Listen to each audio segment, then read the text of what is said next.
Hi YouTube, my name is Gisele du Chateau. My friends and family call me Gigi. I'm 24 years old. I'm from Sydney, Australia, currently on our farm in a place called Holbrook in New South Wales. Recently I did the base camp trek on Mt Everest in Nepal. It's a 14-day hike. I decided to film my trek for two reasons. Firstly, to share it with you and hopefully inspire some of you to do the trek, and secondly, flies, and to give you some advice from what I learnt on my experience for those who are thinking of going. There was a glitch on the day of base camp. When you're in temperatures as low as 10 and minus 20, batteries do not last, so my camera of course decided to die. So I filmed base camp day on my iPhone. Hopefully the footage will suffice, but apologies. At the end of the doco, I'll go into further detail about how I physically prepared for the hike and what advice I can give you if you're thinking of going. So enjoy!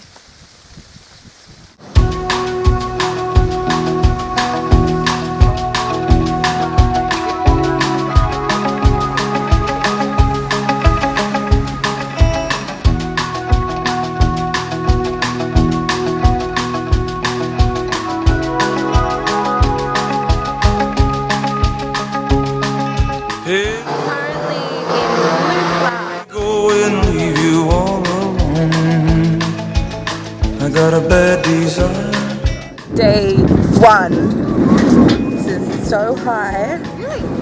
Pretty scary.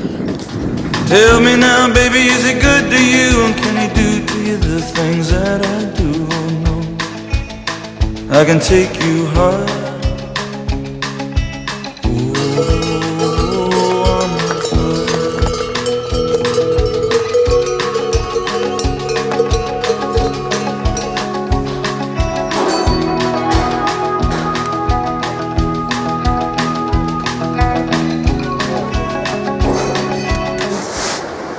We just arrived. It's a 3-hour walk, so it wasn't too bad.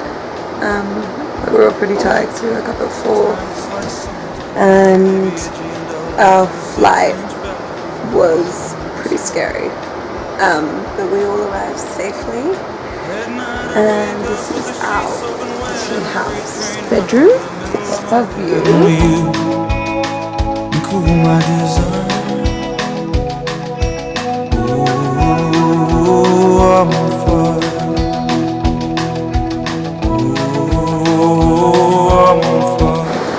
Day 2. We have to go to these bridges, which are really high up.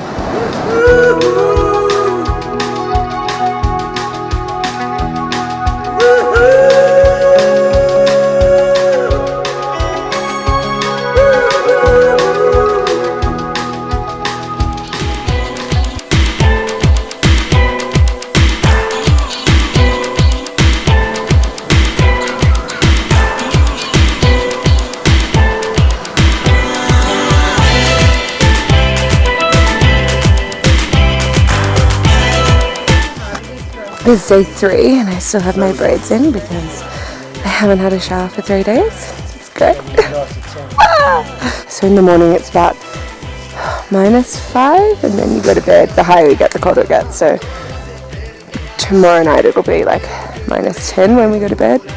We did get woken up at about 5 AM because there was an earthquake, which I've never experienced an earthquake before, and it was really scary. Because there's no like safety plan or anything. Don't know why there isn't, but there isn't. The town alarm went off, and then it stopped because it lasted about 8 seconds.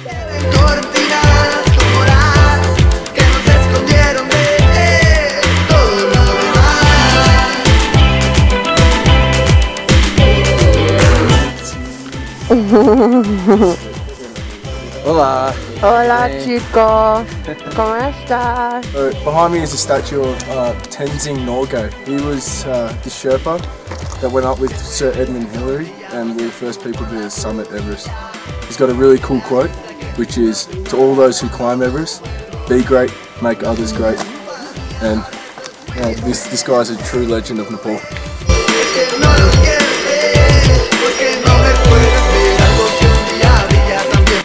unfortunately ate fried rice last night, which everyone seems to eat and they're fine, but I wasn't. So I've been throwing up along the trail. It's been pretty tough, the morning, but now it's okay. It's so annoying. It's so annoying. Hello. Milne Sati. Pumba and Gigi Milne Sati. Yeah. Anyway, so now we're going to descend to lunch and then ascend to bed. But we got here and we're going to spend a night here. Are we acclimatizing tomorrow? Tomorrow we've got another walk. Oh, so we leave here tomorrow and we go higher and then we acclimatize the following day. Yay. I just went to the filthiest bathroom in the world. That's Everest there. So this is our town. Pretty lively. It's 6:30 in the morning. We're at day 5. Dumbuche. We're going to Dumbuche today, and it's a 5-hour walk. They always say, they're like, oh, you know, it's Nepalese flat. It's not flat. That means it's like this. So that's flat to them, but pretty hard for us. And we're all probably carrying about 4 litres of water because we have to for the acclimatization. So we're at 3,800. We're going to 4,400 now, which is going to be really tough. I actually had a nosebleed this morning. Did you? Yeah, I think that's from the altitude. Yeah, I'm starving because yesterday I got food poisoning and today I don't want to eat too much. Last night I didn't really eat anything. Yesterday I didn't eat anything. And so I've never been more hungry in my life. Yeah. I'd really like chicken schnitzel or chicken parmigiano. Dumbuche! We made it to Dumbuche. Woohoo! Wasn't too bad today. That was our trail. It was pretty flat, but there were some parts. Yeah, along there. There were some parts where it was pretty hard just because of the altitude. We are day 6 and it's pretty cold. It's pretty cold. I ate porridge for dinner and porridge for breakfast. Dandy. And we are going to acclimatise. What level are we going to acclimatise to? We're at 4,400. We're going to 4,600. Yeah, it's only 200 meters, but at this level it's really hard to walk. So we're going up. That's flat. Seasons crying, no despair. Alligator lizards in the air. This is tiring. Tomorrow. It's all trial and error with the food.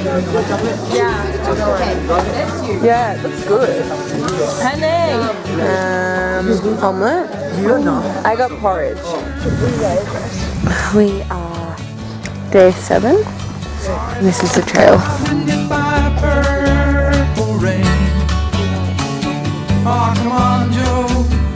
You can always change your name. Speed Dilla. Yeah, mate. How you doing? Nice.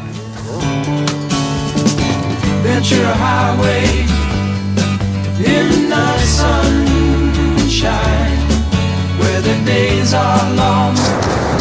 For the altitude, for sure. So we're having lunch. I will be having popcorn or rice because tomorrow we're doing base camp and I'm not risking food poisoning again. The days surround your daylight there. Seasons crying, no despair. How's the music? Super perfect. Super awesome? Super nice. We're at the memorial.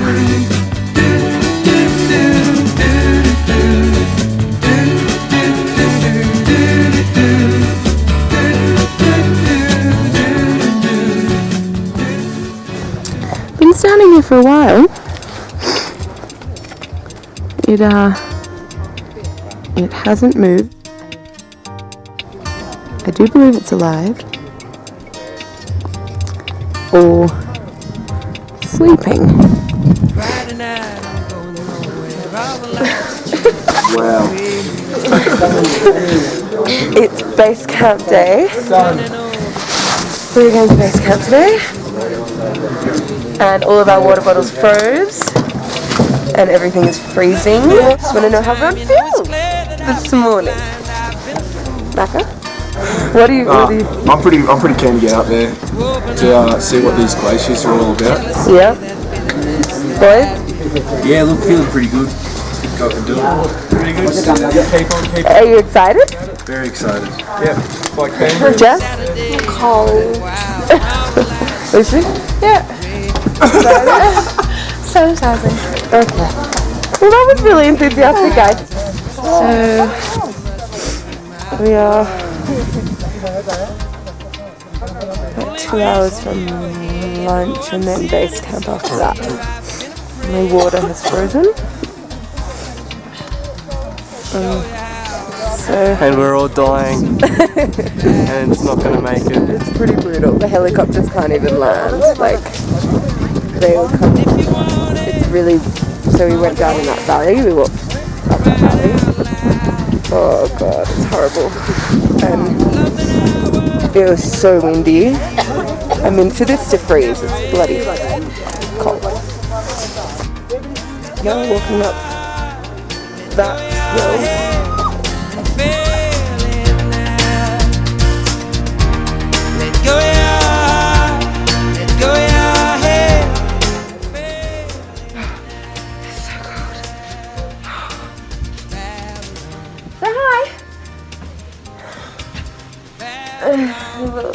My camera ran out of battery. It's so fucked up. It's so cold. Oh. Nice one, Samuel. Oh, you have no idea. We just had lunch then down in there. Fucking jealous. Still freezing. They don't turn the fire on until like really late. And now we're gonna go to base camp. My water's frozen, so I have to buy another one to walk up with. Wish us luck. And if you want it, come and get it. Crying out loud. Love that I was giving you up. Never end down. Let go your heart. Let go your head. Feel it now. Let go your heart. Let go your head. Feel it now. Let go your heart. Let go your head.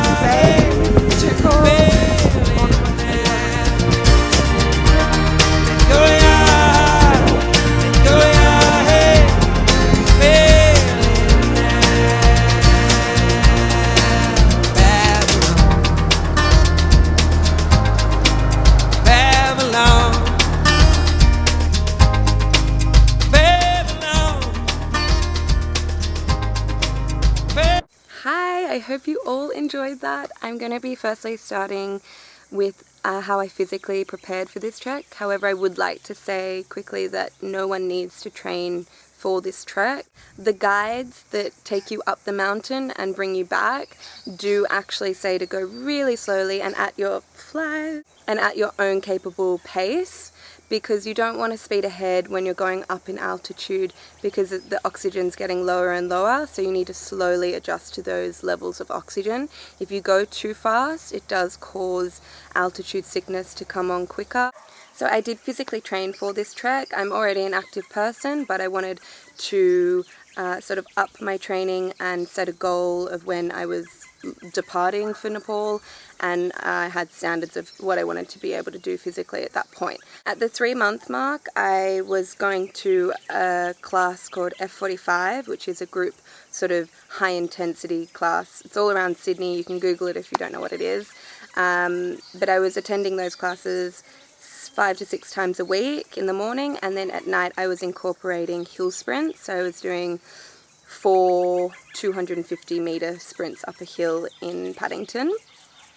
I did have off days, and of course you'd miss days and everything, but I was pretty solid for that 3 months before leaving. And for me, it made me stronger mentally and a lot stronger physically. So I would recommend to do this, but it isn't imperative, as I said.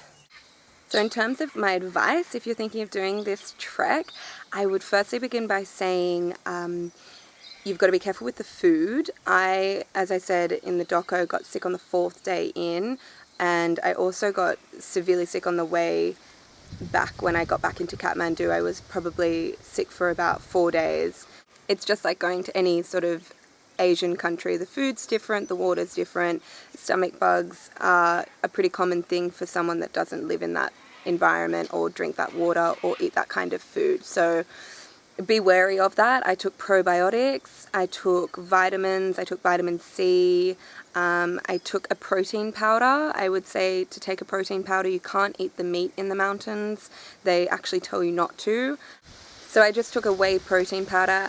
I would also recommend taking BCAAs, branched chain amino acids, baby Nurofen as well. I just took the 2-year-old dose, 30 mils, and slept like a baby. When you're sleeping at 5,200 meters and it's minus 20 in your room and your water bottle's frozen and everything's frozen and you're contemplating why you did it, the baby Nurofen sort of helped me sleep and just made it an easier night. Not that I had any altitude sickness, but I wasn't feeling 100% at all in my body. And definitely take Imodium.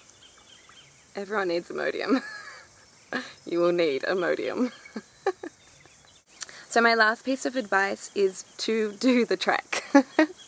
It's honestly the most incredible experience, and I wouldn't change it for the world. I would do it again. Maybe not yet, but I would definitely do it again. You know, I went over on my own. I didn't know anyone doing the trek. It turns out I was doing it with 6 Aussies from Sydney, who are legends, by the way, and 1 New Zealander girl who was awesome as well. And, you know, it's sort of luck of the draw who you do these things with, and everyone was so supportive of one another. And I didn't know them from a bar of soap. They didn't know me from a bar of soap. So it was one of those sort of beautiful human moments that bring you back to the basics and makes you pretty grateful for opportunities like these. So I hope you enjoy my video, and if you have any questions, I am here to answer them about the trek. Good luck and do it. Bye.